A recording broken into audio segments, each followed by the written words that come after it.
You are listening to Radio Boundlessness, South Africa. This show is dedicated to those who live and love from the heart in infinite ways. In today's episode, we will discuss, share, gain insights, and get clarity on the wisdom and teachings of the mystic and seer Almin, as well as discover more about the miraculous healing modality called Boundlessness. Your host for this show is Paul.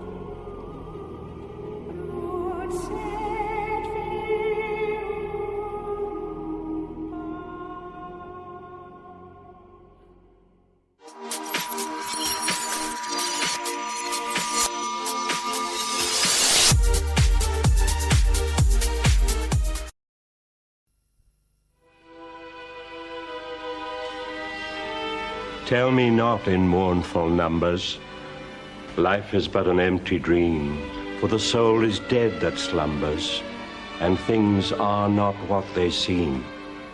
Life is real, life is earnest, and the grave is not its goal. Dust thou art, to dust returnest, was not spoken of the soul. In the world's broad field of battle, in the bivouac of life, be not like dumb driven cattle, be a hero in the strife. Lives of great men all remind us we can make our lives sublime, and departing leave behind us footprints in the sands of time.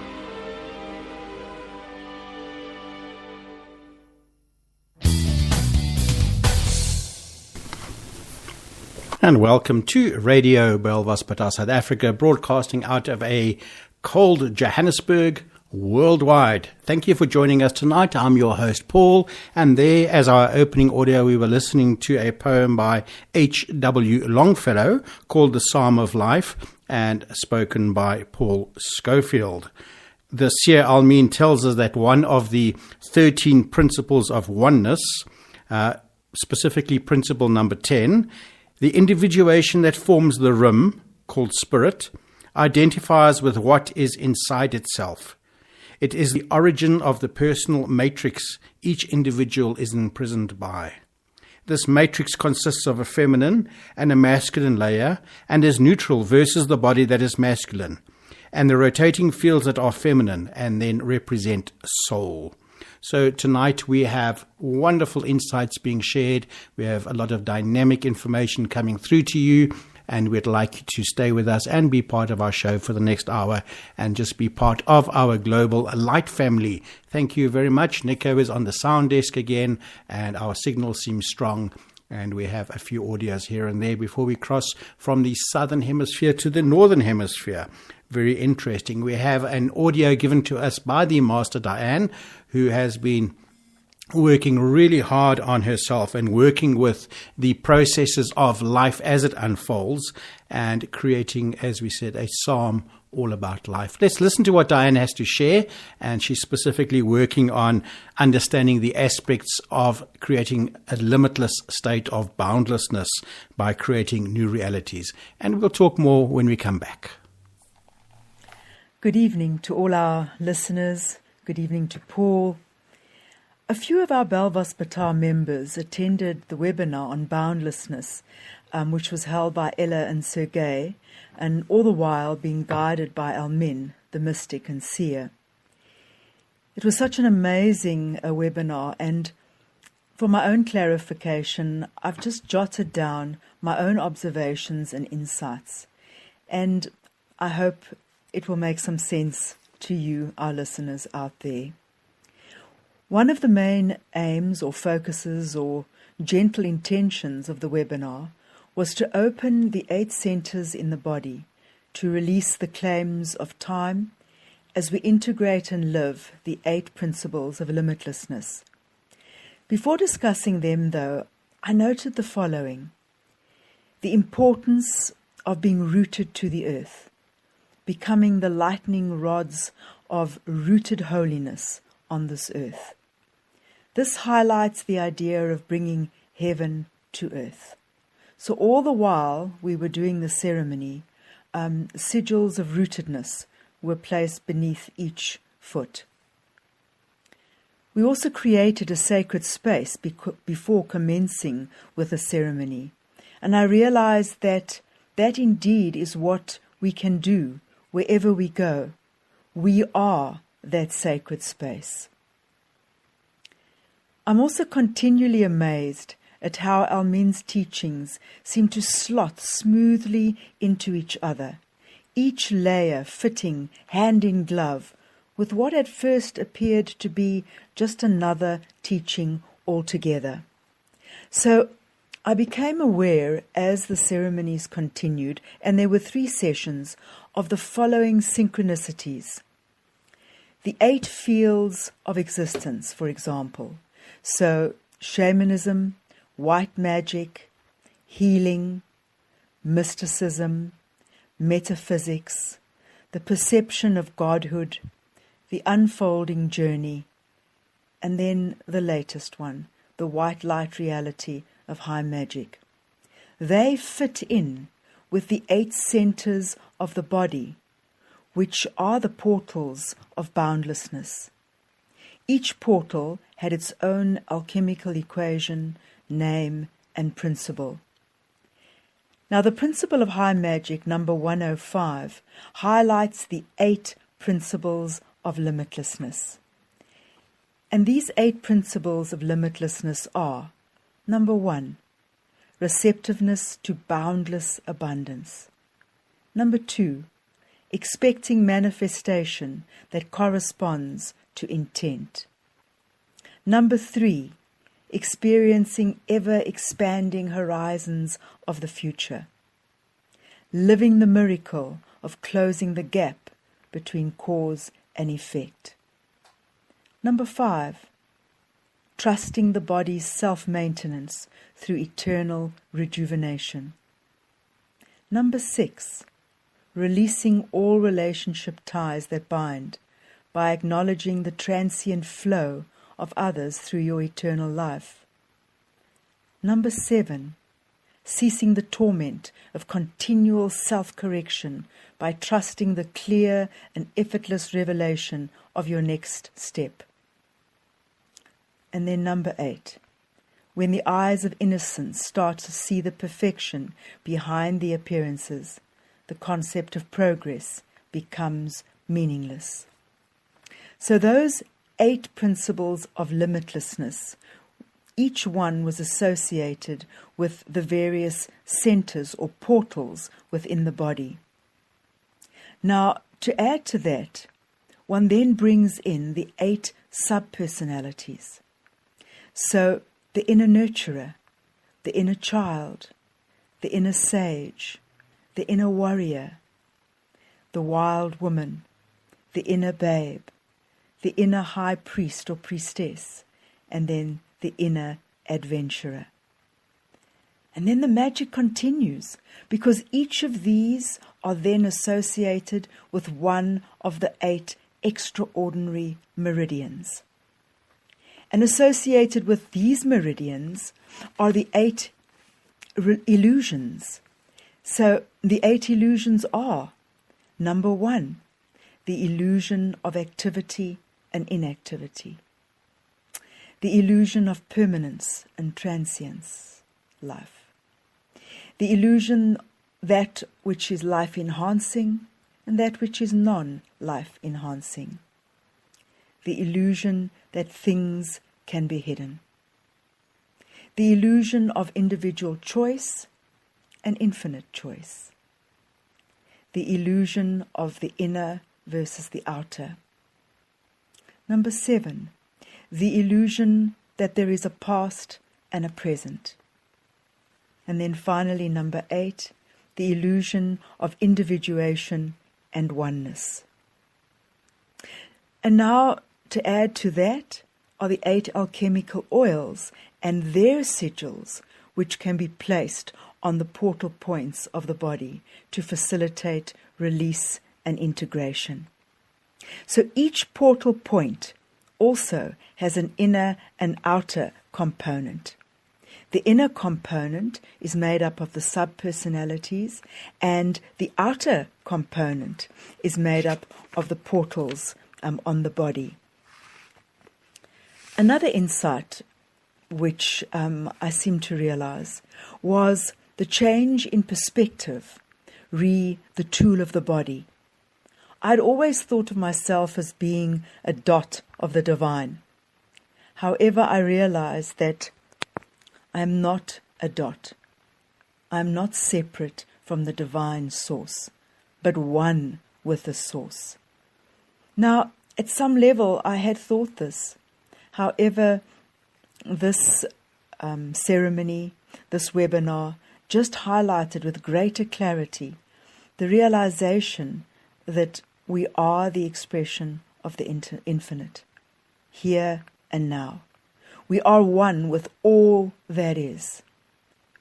It seems as if the infinite coagulates into this smaller self on this small stage, and everything is transformed. We perceive ourselves then as the center of the universe. We are all that is. We are the door of everything. Such is the limitlessness and boundlessness of such a perception. And the body changes its compilation and is flooded with infinite presence, and thus is untouched by corruption. The body is always in the moment, and therefore always regenerated. And so, in praise, love, and gratitude, and surrendered trust, I am deeply, deeply moved by this boundlessness and this limitlessness, and I am deeply thankful. I hope you will get some benefit from this. Thank you so much, everybody. Good night.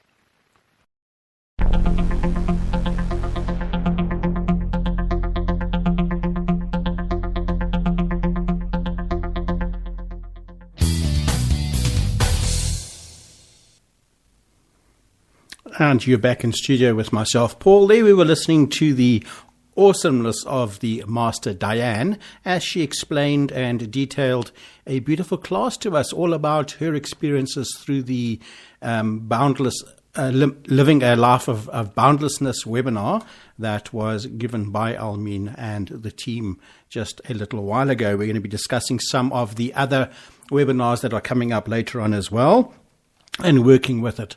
But have you been really feeling in contact with all these different experiences?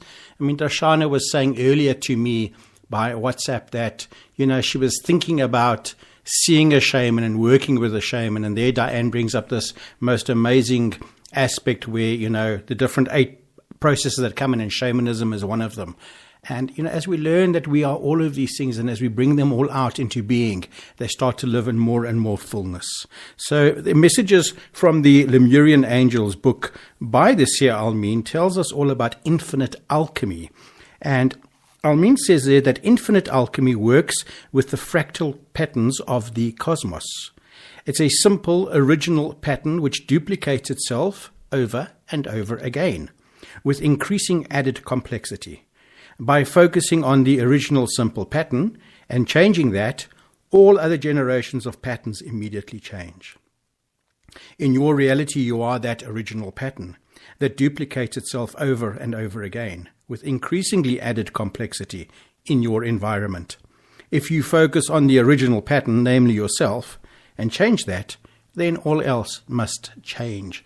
Have you been feeling of late that your life is perhaps, more simple or more complex? I know for me, I have been incredibly busy and really honestly overloaded in so many different ways. Really incredible to say all of that, but I'm able to just stay in the moment and contain all of that and not get, shall we say, enveloped by the complexity of the processes, although those are certainly pouring in at this moment in time. I'd like to share with you a little delicate story that is quite amusing, but Almin talks about everything will show in your environment, and yesterday was a very interesting day for me because the symbolism of this story for me is quite amazing, and again, it's my story and my insight, so I hope that I get it over correctly in terms of explaining it. But what happened is that I bought a new computer after our lightning strikes last year. So I bought a new computer, and I decided it was going to be one of these all-in-one processors, not a notebook or a laptop or a computer with a PC box, anything like it. It was an all-in-one computer. And when it arrived, I realized there was just something not right about the model of the computer. But nevertheless, I bought it, so I continued to work with it, but always felt a little bit like it wasn't quite what I ordered. It wasn't new. It wasn't the latest model. But, I was so busy, I didn't even really check about it. For me, just being able to get my work done and get it out, very, very important to do, so I can just get onto whatever next has to come into my play or field every single day. But a few weeks ago, I decided, no, hang on a second, with all the graphics work that I do, I need to literally get a better screen. And so the hunt went on for a screen, and I eventually ordered a new screen, and that screen then arrived after a bit of a delay. And it's an awesome, beautiful, curved monitor, which I can then supposedly connect to the old computer. Or to my new computer, put it that way. So you'd have a screen on top of literally another screen and dual screens. And already you're getting the story where we're going to with all of this. Seeing your environment in a sense of duality, but also, trying to make things look better. Quite amusing along the way. So off I went to the computer stores, and I looked for the cable that I needed to attach the screen to the computer. And I couldn't find the cable. And no matter what I was doing, I just couldn't find this computer cord. And everybody says, no, they're out of stock. And then the one salesperson tells me, what you've got there is a very, very old computer. It's at least 4 years old. And what you're trying to do is connect a screen to it. And you're not going to be able to do that unless you can find the cord, because your old computer doesn't have the connections. It doesn't have the links that it needs. So I had to stay quiet because, I hadn't bought the computer from this particular sales company or this particular company. And I just said, okay, thank you very much. I understand what you're saying. And as this was happening, and this gets, interesting for me, but with a pinch of salt, you've got to take that. What happened, I started cramping. And as I was cramping in my stomach, I realized I had to run to the bathroom. So I left the store, and please, this is a bit of an image, clenching, desperately trying to find the toilet. And as I got into the men's bathroom, opening up the stall door to discover there's actually no paper in there in this shopping center. And now I'm going, I don't know what to do. So I'm in the male stall, and I'm thinking, the best thing to do, it's a little bit quiet, is to rush across to the female bathrooms and use that, or just grab paper and then run back again if I can. But again, one gets so desperate at these particular points that you'll just about do anything. And as I was crossing over the threshold from the masculine into the feminine, and there I'm just giving you the story of where I'm going with it, I came upon the disabled toilets. And I opened the door, and the disabled toilets are much bigger, and they've got support systems. And of course, there was that beautiful amount of paper sitting there that I was going to desperately need. So I went and I used the disabled toilets. And I'm sitting there and I'm going, I've just realized that I'm sitting here between the masculine and feminine. And I've been looking in the old programmings, the old computer place in the masculine, and thinking that moving to the feminine is actually wrong, and I'm going to get caught and somebody's going to, reprimand me and whatever along the way could possibly occur. But there I was sitting in this middle of the world in this disabled bathroom, which is, of course, much wider and bigger and all stainless steel, all polished and with all the required supplies. And I was just sitting there. I was texting. Nico just texted me, and I'm sitting there using the bathroom, and we're texting each other. I'm telling him the story, and he starts to laugh about it and says, yes, it's really funny, but he gets the actual message of what it is. And I'm going, yes, I understand it too, because, it's a very simple process. Here's the question I can give to everybody. Think about this. If you think you don't have any programming within you, or that you've dissolved the programming, all you need to do is change your password on your login for your computer, say into your banking app or your banking account or something like that, or your Facebook account or your social media account. Just change it. And by tomorrow when you go back in again, you will automatically type the old one back in again. And it takes quite a while to remember that you have a new password. And that's really what this whole story represents for me. The journey to find a connection to a new screen, which is then connecting to the old screen. And then, of course, getting stuck between the masculine and the feminine, but then finally finding your way and, shall we say, relief within the middle ground of everything, and neither the masculine or the feminine, the male or the female bathrooms were used at that one particular point. And that brings me then to the other thing, because I was actually trying to access the understanding and insights around the disability aspect of where I was sitting at that particular time. And I was thinking, yes, this is what we think we do, is if we leave who we are behind, if we move away from that simple original pattern, then we're going to get stuck in either the masculine or the feminine. And of course, societal demands will, make us go and use facilities wherever, whatever we have to do according to gender. But literally that process is stuck very, very deep in me. It was one of those great insightful moments. And of course, I just had to share that with you. So next time you are in the bathroom and using it, and just think a little bit about where you're at. And please do not blame me when you find yourself in trouble because you have crossed over. Because it is not about being the masculine. It is not about being the feminine. It is about being all that is.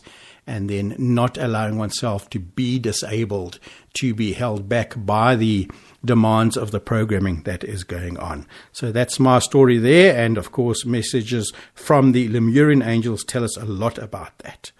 Right, so the most potent tool for the sacred government of the earth, according to the Seer Almin, is the runes. She says that the macrocosm is not the cause of the microcosm. It is the effect. The same way that your mirror image doesn't cause your body. Your body is the origin of your mirror image. That is why we can consciously change life around us by changing ourselves. It is, however, true that just the same way that you know what you look like by looking in the mirror, you can understand yourself by examining the cosmos. It's the reason why metaphysical insights are so valuable. We can grasp why certain occurrences in our lives happen by using the 8th rune deck to show us the larger mirror of the planet, or the largest mirror of the universe. The runes for this deck not only shed light on what is happening in your life, but also indicate the root cause of planetary issues for you to change within yourself. This depends on the question you have as you draw the runes. Almin says that she has known that this rune library has existed for a few years, but it has only recently been revealed, and she's grateful for the sacred tool of sacred government through self-government. So there we go. Let's listen to a short audio. We've got Oprah giving a short class on how your legacy is every life that you've touched. Nothing if you're not the truth. The biggest reward is not financial benefits, though it's really good. You can get a lot of great shoes. Nothing wrong with great shoes. But those of you who have a lot of shoes know that having great shoes and a closet full of shoes, or cars or houses or square footage, doesn't fill up your life. It doesn't. But living a life of substance can. Substance through your service, your offering of your whole self. And the baseline for how do you live a life of substance is whatever is the truth for you. What do you stand for? When I had finished my school, and I was so proud of myself for building this school in South Africa, and I went to Maya and I said, Maya, that's going to be my greatest legacy, the school. And Maya said, you have no idea what your legacy will be. I go, I know that, but I really do think that the school's going to, be my greatest legacy. And she goes, you have no idea. So I go, yes, ma'am. She said this, and I leave this with everybody in the room, graduates, friends of graduates, family. She said, your legacy is every life you've touched. Your legacy is every life you've touched. Feel everything with love, because every moment you are building your legacy.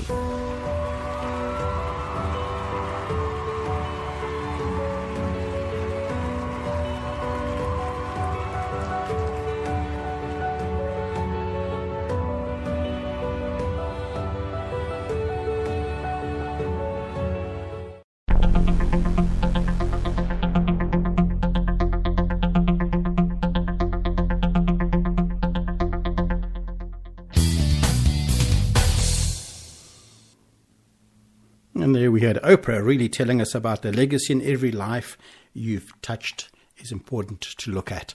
Yeah, really good insights there. And I think it's very, very linked to what we are discussing tonight about disabling the aspects of duality within and living in the fullness of every single moment and creating that awareness of substance, of meaningfulness within the self. Really immense amount of work, I think, is going on amongst the Masters and Light family around the world. So fantastic.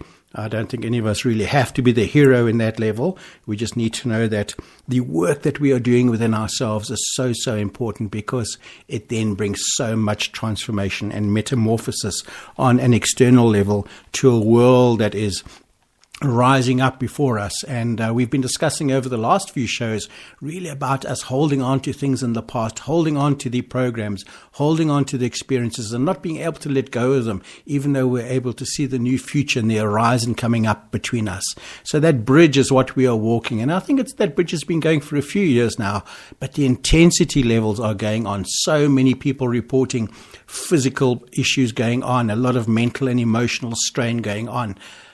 Really, really incredible. Last week we sat in our building and we did a beautiful Esclavinet Bell Vaspita healing, and the peace and the beauty that came with it was just such a stark reminder of where we're at, and that we have all the tools to hand. We just need to use them appropriately, accordingly, and all the time, because those are the ones that support us, that bring light and frequency into the play.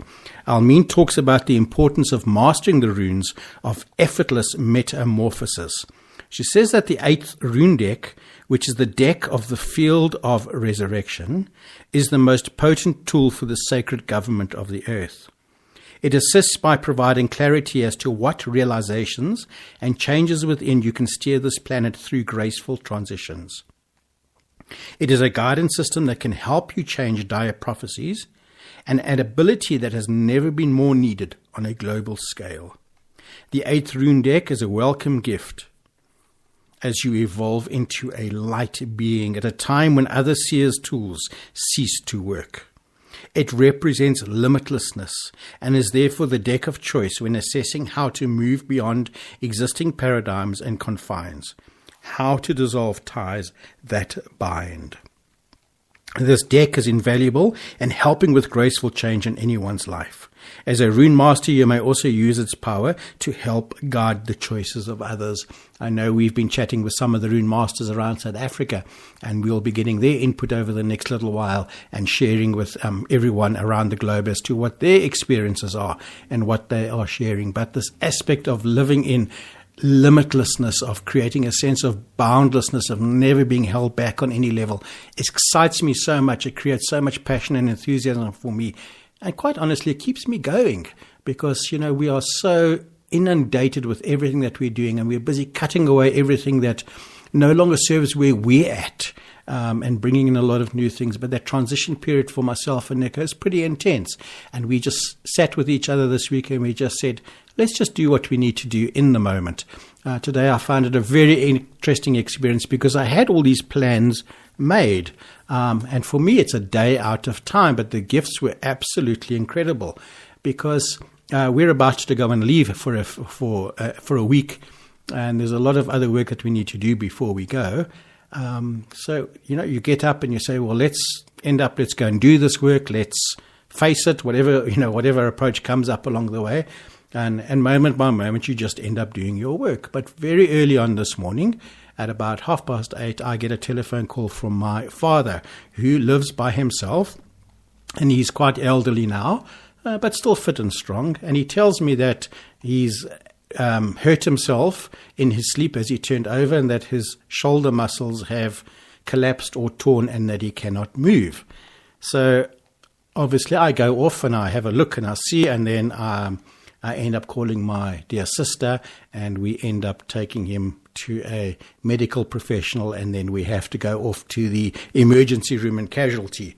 And it all worked out fairly well, but it took a long time. There was just no way we could actually push the process forward through the x-rays, through the blood tests, through these delays as this one worked and that one worked, whatever had to happen. And I just sat in the afternoon and I thought, how wonderful an opportunity I've been given just to share time with my sister and my father, and then just trusting that whatever needs to be done is going to have to happen all by itself in its own time. And that was just a day out of time for myself. So thankfully my father is okay. He'll recover well. We just need to keep an eye on him for a day or two and keep him just calm and quiet. Not something that he really likes to do all the time, but that's the way it is. I really was taken with the moment and the gifts that I was given of being able to live with him through this day, and of course sharing with him and my sister. So I'm just sharing that with everybody to say that we have to take the gift of the moment, and what our expectation is and what we get, not always the same thing. But that day out of time for me was incredible. And I also learned from that is that I've taken the understanding that time is what I am, and I need to get through as much things as possible.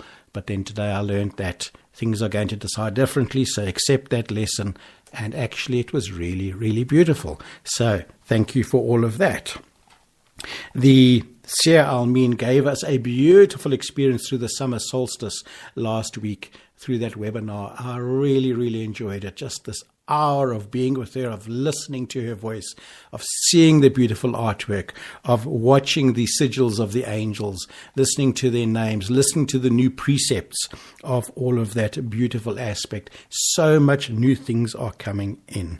And that was, the 172 principles of high magic. It's now in high definition. It is available. And discounts available on Almin Diary and on Spiritual Mastery, I think is the new website. But listen to what Almin has to say. She says, we have thus far received half of the principles of high magic. They have not come easily. I am reminded of the Norse myth that Odin crucified himself on a tree upside down in order to receive the Norse runes. And that's from the Seer Almin. So if she's saying is they have not come easily, then understand what you and I and everyone else may be experiencing and going through is on such a deeply intense level of releasing all of this to the information, and that our world itself is being absolutely turned upside down so that our perception will change, and we are drawing on the power of self by living in a sense of self-government. So there was 172 sacred sigils, 172 angel gods, 172 elixirs of light, and 172 principles of high magic as spoken by the Seer Almin, and it's now available. So off you go and get it. But what we have is a preview of it, in case you missed that particular solstice ceremony. So we've got a 5 or 6 minute preview of Almin's solstice magic for you. It's powerful and life-changing. Please enjoy this as we replay just that particular preview, because that's all we really can get unless we buy the whole particular, high HD video. But yeah, let's go into this and let's enjoy.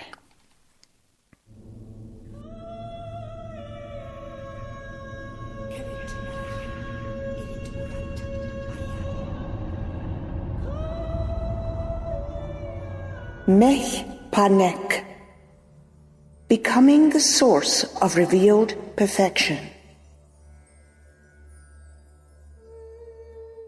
Suhu Ani, expressing from the immeasurable genius of effortless knowing. Erish Natek, dwelling in timelessness through the release of inner and outer personalities. Kavasuhanik, dissolving inner remnants of humanness by becoming a fully resurrected being. Arka Zafit, trusting the innate inclination to withdraw from the drama created by humans. Elusar Hanis, retaining the insights and experiential knowledge of past evolutionary stages while dissolving their influence in setting standards, dictating guidelines of conduct, and identifying with the tribe of those yet unevolved. Pach Rutanek, living in the self-sovereign refusal to accept the authority humanity has given mediocrity. Kavanis Manu, embodying the 4 hidden attributes of high magic.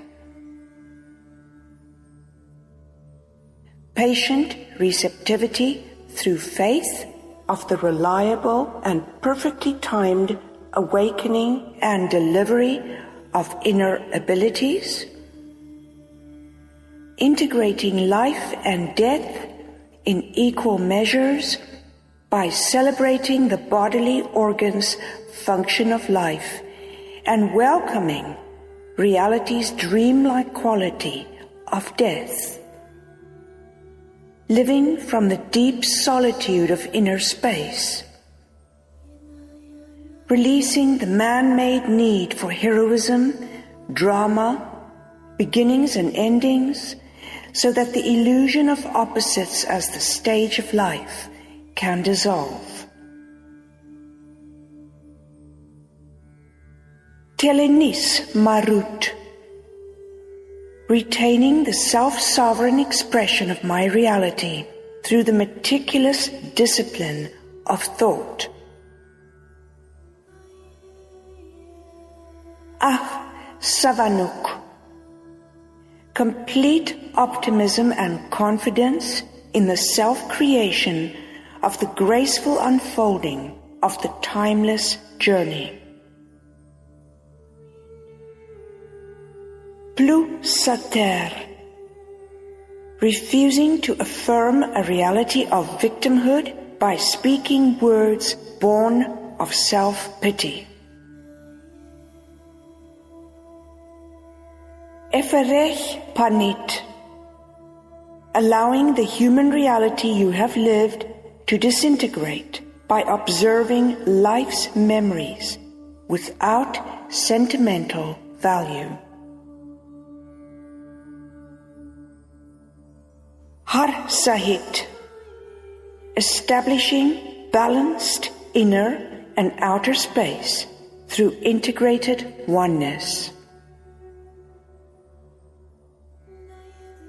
Ulukrachve, embracing the cooperation of the opposites of inner and outer space by surrendering to the disorientation.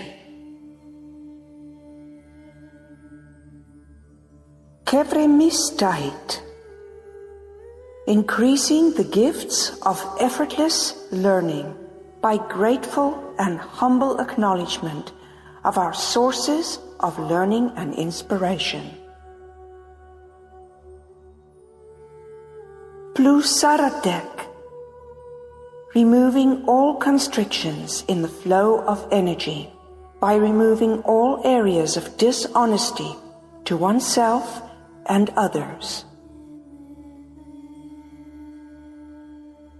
Uvra Hechbi, deepening the ability to feel divine compassion by having experienced complete empathic and telepathic oneness. Arash Techvi, awakening the healing compassion of a resurrected life by activating the Merkaba of resurrection. Musarbahush, becoming impervious to the influence of human paradigms by rotating your Merkaba at twice the speed of light. Luhustavi, releasing cellular matrices of death programs from the body by activating the rapid rotation of the spherical fields of resurrection's Merkaba.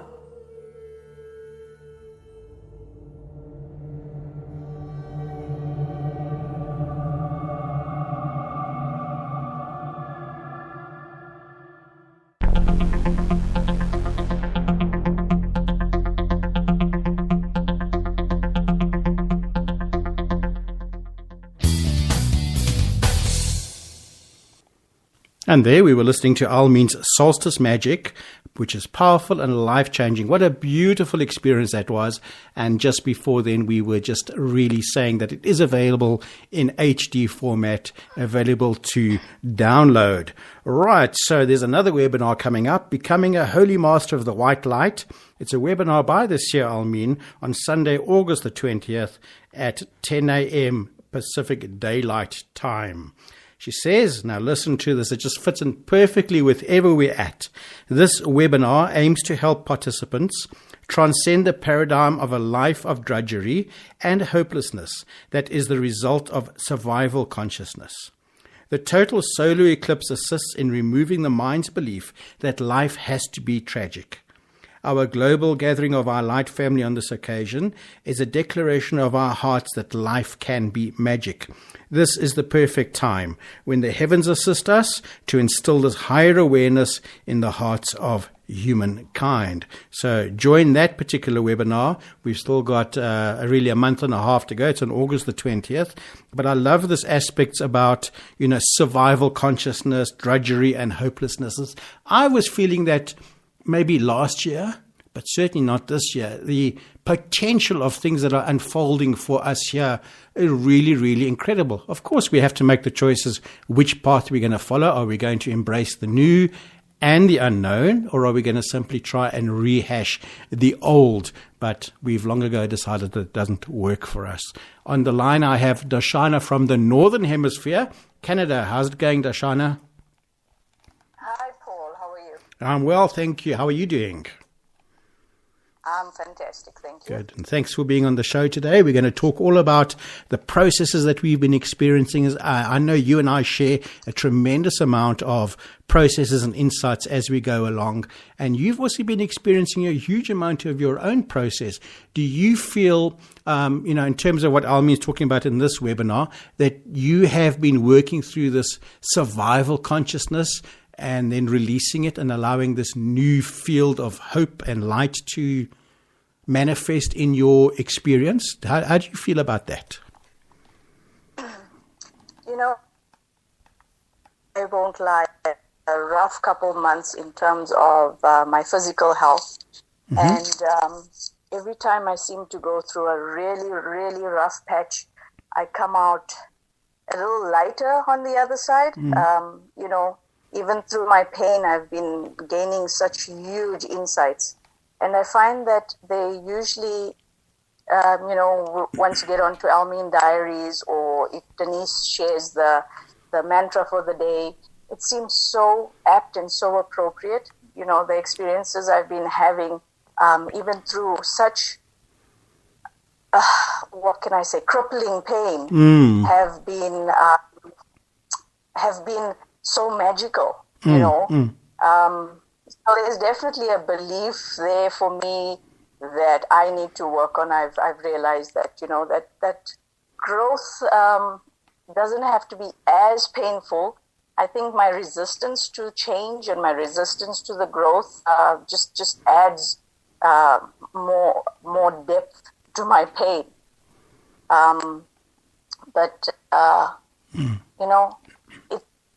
We are such magical beings that we don't seem to see it until we almost forced to stop and look within. I think that's important to understand, is that, the overload of processing that comes up actually cripples us. And I'm going to use the word disabled because that's part of our conversation from earlier on. It disables our pathway ahead so that we get time to gain the insight. And I think that's kind of a built-in valve somewhere within our journey of I'm not going to use the word progression because we know, there's not a linear process here. Shall I say a journey of unfolding, I think is the word I would use at this moment? Yeah. I would say that's true. I mean, like I've got my own little toilet story to share with you. In fact, I recall, you may recall, I messaged you, I think it was last week, Friday, and I was telling you, I've had severe tummy cramps, and, the pain had gotten so intense on Thursday night that I even considered going into emergency. The fear that came with the pain was like unbelievable. Yeah. But I managed to make it through the night, and, I realized, after speaking to you as well, like, why am I not just helping myself? So I sat down and I did a Balvaspata and then a Sclavanite Balvaspata session. Mm-hmm. And, Paul, you will not believe it, but, for someone, for someone who has the tools and has had the tools with me all this time, I realized that, I'm always looking, you kind of go back into the old ways where you look to others for help. Right. You forget that you yourself have the ability, you yourself can create the magic. And after those sessions, I spent a lot of time in the toilet. Something had shifted, the pain had subsided, and I tell you, it was like, it was such a good, excuse the pun, but it was such a good release. Yeah. That's amazing. Yeah. And I think we need to remind ourselves that we do have the power. I think for me, a lot of my fears come from the fact that I do have the power. As weird as that may sound, because we don't really know how much we hold within ourselves. That concept of limitless potential, as wonderful as it sounds, is also somewhat daunting, Absolutely. And I do think that we tend to hold on to the human paradigm because it is a sense of, we already know that, better the devil you trust than you don't know, that kind of old saying, wherever that comes from. But and I see that a lot in myself, and the choices that one needs to make at any one particular time for me are so of paramount importance. And then I have to sit for a while and just go, hang on a second. There's just a journey. Let things unfold and learn to trust. And that aspect of living in surrender, trust. I think, was it last week or the week before we spoke about living in surrendered awareness and trusting one's awareness? Yes, I think it was last week. In fact, you come to a point where, like I was telling Kunal the other day, I'm sick and tired of being sick and tired. And, you can look at it as defeat, but it's not defeat. You actually, when you live with awareness, you come to realize that it's not defeat. You've got to trust and surrender to that higher power. Because if you keep trying to fight it or control it, you are going to have one hell of a ride, and not in the good way. Right, yeah. No, because all that resistance then just pops up, and I think everything that's unresolved all comes up at one particular point just to perhaps be noticed, that kind of thing. Hello? Yep, absolutely. Yeah. So I think we lost each other for a moment there, but there you go. Can you hear me? Yes, I can hear you. All right, thank you very much. So, I think a lot of unresolved processes are coming up. But for me, it's the merging of these different realities that Diane was speaking about earlier, the 8 aspects of self and all its different glory as they merge together are just pushing out everything that can no longer has space, or everything that's been keeping it all separate, I think, is what's coming up at this time. Absolutely. As she was reading them out, I was like, wow, yes, yes, yes. And I think we're all going through our own processes. But, like she says, and Diane has a remarkable way of putting things into perspective. I am not a dot. Wow. For me, that was like, it kind of just like hit me square between the eyes. I am not a dot. Yeah. I'm laughing because in some of the old yogi paths that I followed many, many years ago, they had particular meditation focuses on dots. And I think still in our garden hut, we still have one of those old pictures there. And the other day I woke up going, hey, I wonder where that picture is. It's so beautiful. Maybe I should just pull it out again. And then, when I heard this a few minutes ago, well, I've decided I don't think we need to pull a dot back into the process yet again, just, stay in expanded awareness. Absolutely. And I've been feeling drawn to actually drawing lately. Oh, yeah. And I find I'm looking at one of my pictures and it's made up of a lot of dots. But, it's not just one dot. I think I sent one to you yesterday. You and did, if you look at it, yeah. it's not just one dot, it's many dots. And I think that's what we need to realize. We are the collection. We are the whole picture. You don't happen to have Without that picture near to you, do you, at the moment? Yes, I do. All right, because I just wanted to share a little bit, and thanks for bringing this up. I was dreaming about wheels and sigils, and then that very next morning you sent me that picture. So if we can just go back to what I was explaining about, sitting in the disabled section and, dissolving duality in a very rapid way, trying to be subtle here. Then you sent me that particular picture just after I was dreaming of wheels and sigils. And can you explain the picture to us, perhaps? Difficult to explain an image, but perhaps you could explain what is on there. Yeah, we could very easily upload it at some point. But basically, I went down to nap yesterday. I find that I need to take a couple naps here and there every day because I have, like I was saying, I have been feeling absolutely wrecked over the last couple of months. And I just couldn't sleep because all I had playing in my mind was this mantra. And on this drawing it reads, I am the delicate flower of the divine feminine. I am the sturdy rock of the divine masculine. In oneness, I am a magical, infinite being with limitless potential. And that's just it.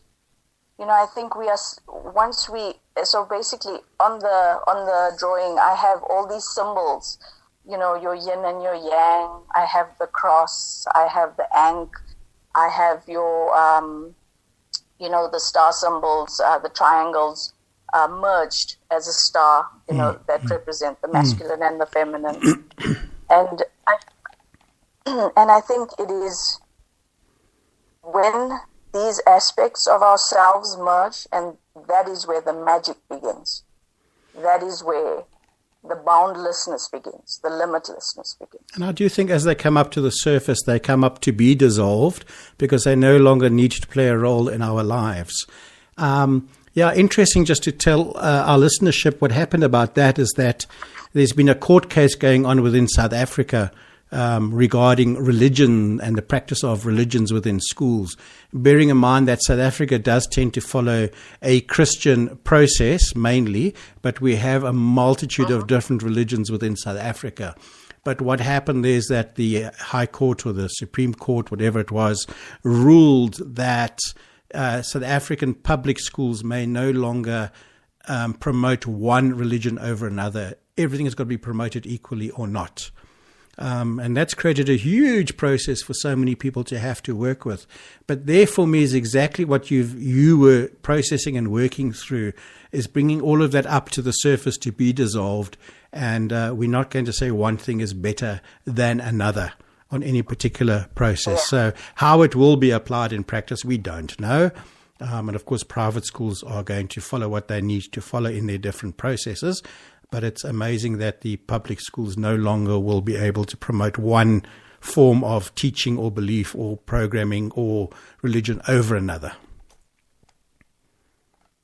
Yes, and I think that is very relevant for the times at the moment, because for us to become a loving being, we need to find the beauty in the differences as well. You know, we've become quite an intolerant world, an intolerant earth, and I I just feel that once we remove all these, like you say, all these boxes, we can only grow together. A whole new paradigm of experience then opens, you know. So that's also aspects of living in a state of boundlessness and not being limited to any one particular, teaching or process. Yeah. So once again, something is... We no longer want to be confined, and it is being, like you say, it's being represented on our outer, and for me, very much so, an inner process too. My own body is revealing to me all the things that I no longer wish to keep within, you know. Yeah. And so I've been working with those. So I've got to look at all the pain and all the health issues that I've been experiencing as a gift of awareness. Well, I think we've got assistance there in terms of the mystic and Seer Almin, because just a little while ago she's posted up a sigil to prevent mind control interference. And there's a bit of an understanding of that, and called Dreaming of Almin Imposters. We'll be working on a little bit of that next week, but I just thought right now for us both, Darshan, it's nice to know that the sigil is up there and we can practice it. Absolutely, and I found immense power doing Balvaspata and Esklavanat Balvaspata, and like I said, there's a part of me that's sorry that I didn't find the extreme value of it, or maybe I did and I was afraid. As you know, I always reacted really intensely to a Balvaspata session, and I think maybe it's fear of that change or fear of that growth that kind of holds you back, and you find every excuse not to do it. So for all of those that do practice it, I just encourage you to keep doing it. It is magic. There's nothing else I can say about it, but it's magic. And There's nowhere else to look for this magic. It's within you. Use it. Yeah, just bring that frequency up and out, and it creates its own power and its own perception. I think your words there, Darshana, are really beautiful, because we have to live in the magic. I mean, this is the year of living in the high magic and living in the white light. And those 8 points in various forms that Diane spoke about right at the beginning of our show tonight brings up these aspects of living in the light, living in white magic, living in all of those particular process. And for me, that's like limitlessness and creating a state of boundlessness. But I'm still trying to understand the word boundlessness, because it's not something that has been very clear for me over the last little while. So I'm looking forward to that developing and then being able to understand it on a different experience or a different level. Absolutely. It's not in our comprehension, this concept of boundlessness and limitlessness. And it is old belief systems. It is old programming. But, like we always say, out with the old and in with the new. And I look forward to a new magical journey, So, Shana, thanks so much for coming on the show and sharing your insights and your day-to-day processes with each one of us in such a beautiful way. I appreciate it. And I'm sure everyone has gained some beauty from the moment of, the time you've been with us tonight. So thank you very much for that. And we'll chat again later. It's been a wonderful pleasure. Take great care. We chat soon. Bye now.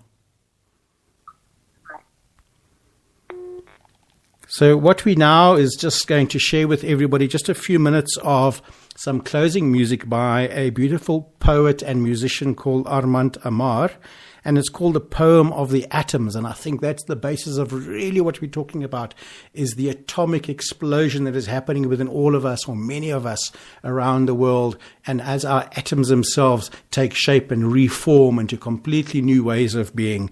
And then let's just work with that for the next few minutes, and I'll come back after that. It gives us a few minutes of some meditation and some quiet time together as a light family, and I will see you on the other side of this.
آن کس که از او چرخ و هوا رقص کنند، جانها ز خوشی بی سر و پا رقص کنند. در گوش تو گویم که کجا رقص کنند.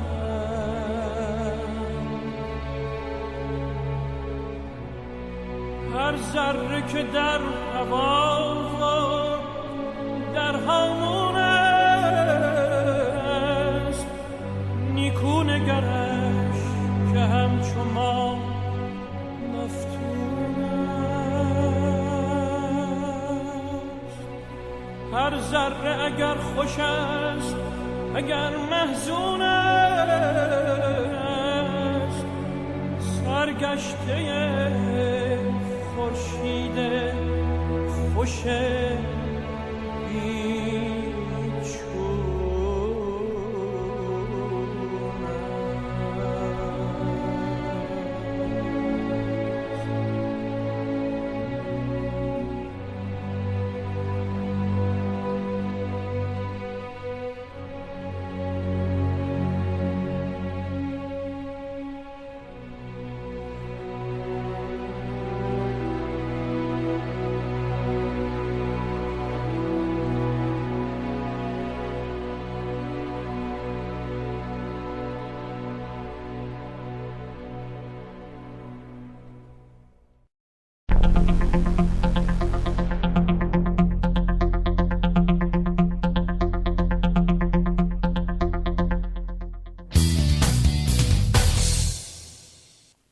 And there we were listening to Armand Amar singing his beautiful composition, Poem of the Atoms. We've come to the end of the show, but one question has not been answered in the whole show. Very important, very relevant. I'll give you the answer because you don't realize perhaps that there's still a question that has not yet come to an answer. No, I still do not have a cable. What can we do? Work through it and let it all connect as and when it must. The Seer Almin tells us, question the origin of your motives and how strongly seeking approval of others has imprisoned your life. Enjoy the week ahead. Thank you to Nico for handling our sound desk. Thank you to all of you for sharing and being part of our show from way around the world, north, south, east and west. We are a light family. We are a global light family. We are just in love with the teachings of the mystic and Seer Almin, and we are in love with the process of life as it unfolds by creating new realities through boundlessness. We are in there. Have a good time. Next week, we're talking about natural flow and creating flow in our lives. We'll see you then. And until then, love, praise, gratitude, surrender, trust. Goodbye.